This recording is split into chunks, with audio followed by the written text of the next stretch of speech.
भगवान के विषय में कोई तर्क करने आवे ना, हाथ जोड़ लीजिए, जय सिया राम। आप जाइए विजेता बन के खड़े रहिएगा। शंकर जी कहते हैं राम अतर्क बुद्धि मन बानी। और जब साहब तर्क करने वाले को जीवन में कुछ मिलता उलता है नहीं।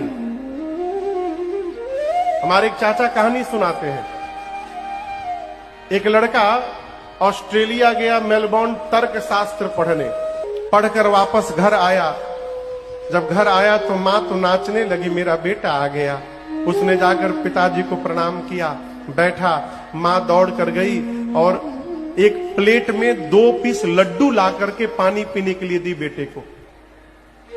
बेटा बोला, माँ मैं 5 साल तुमसे दूर रहा हूं, तर्क शास्त्र पढ़ने गया था, तुम देखो मैंने क्या पढ़ा है।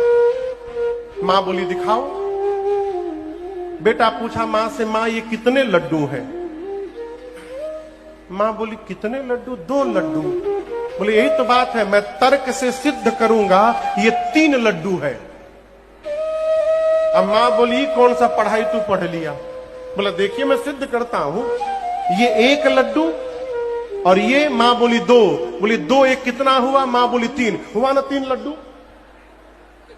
1 और 2, 1 2 कितना होता है? 3 लड्डू हुआ कि नहीं? माँ बोली बाबू 1 2 3 होता है, लेकिन लड्डू तो 2 ही है। अब लड़का मानने को तैयार नहीं कि 3 लड्डू नहीं। माँ बोले 2 लड्डू। 5 मिनट ये बहस चला।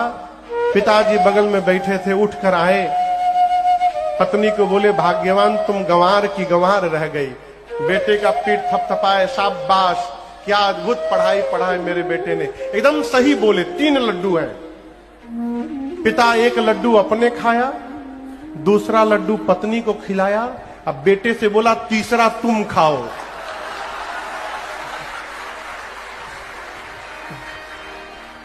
ये कथा कह रही है कि तर्क करने वाले को जीवन में हमेशा तीसरा लड्डू मिलता है। इसलिए तर्क वर्क के चक्कर में ही पड़ना चाहिए, अपने इष्ट में निष्ठ रहना चाहिए। ये निष्ठा ही हमको जगत में प्रतिष्ठा प्रदान कराएगी।